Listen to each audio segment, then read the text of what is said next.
ভাইয়ের রেজাল্ট আনতে গিয়ে এত কিছু মনে পড়ে যাবে বুঝতে পারি। হ্যালো গাইস, আজকে ভাইয়ের ছিল এইচএস এর রেজাল্ট আউট।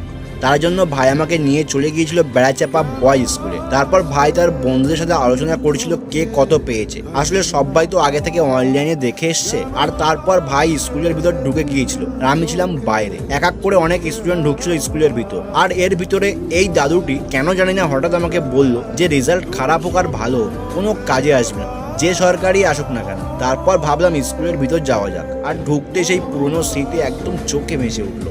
সেই আমাদের লাস্ট দিনের কথা, সবাই মিলে সেলফি নেওয়া, শার্টে মার্কার দিয়ে পেন্সিল লেখার কথা।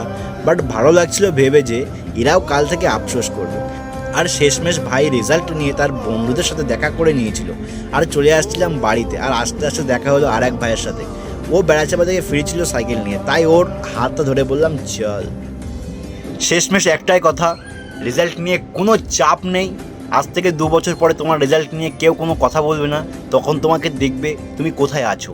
তো আজ থেকে স্বপ্ন বড় করো আর কলেজ লাইফে গিয়ে এনজয় করো। লাইফ অনেক বড়। আর যারা মাধ্যমিক দিয়েছো তারা 11-12 ফুল মজায় কাটাও। তারপর যা হবে দেখা যাবে।